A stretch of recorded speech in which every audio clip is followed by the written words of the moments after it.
5 тони марихуана во Србија го одмотуваат клопчето кое се вртело околу фирмите во Македонија за производство на канабис под плаштот дека бил за медицински цели.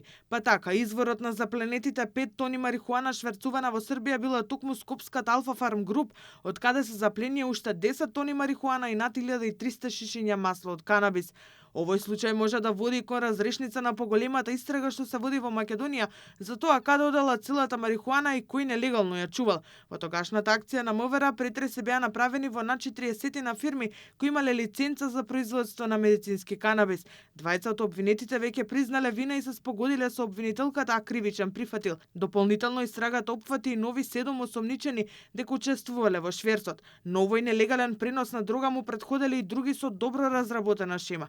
Лани во август биле првите 2 транспорти, потоа во средината на август, 4-тиот во ноември лани и последниот на православна или стара нова година на 13 јануари годинава. Во 3 наврати дрогата била сменета со перници, органи и постелнина во камионите.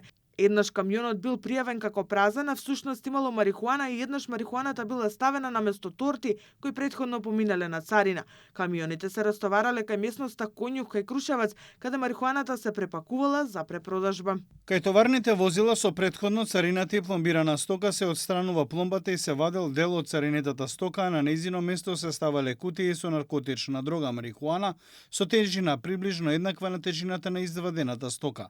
Потоа товарното возило се упатувало кон граничниот премин Табановце, при што било следено од некој од осомничените со патничко моторно возило. Скопскиот кривичен суд ја прифатил спогодбата на обвинителката со Драган Стојанов од Кочани, која ја иницирал на 4 август годинава.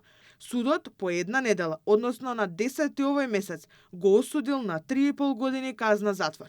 Според пресудата, Стојанов бил возач на придружба или чистач пред транспортот во сите 5 наврати, а за тоа наплаќал по 10.000 евра. Во сите транспорти, шофер на камионот со другата бил Александар Ивановски, кој исто така се спогоди и доби казна затвор од 3 години и 8 месеци. Колку пари тој наплаќал, во пресудата нема информации.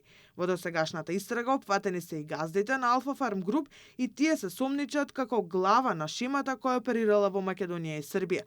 По заплената на 5 тони во близина на Конјух, македонската полиција ги претресе сите фирми за производство на медицински канабис, а беа запленети над 40 тони марихуана, дел прикажувана како отпад.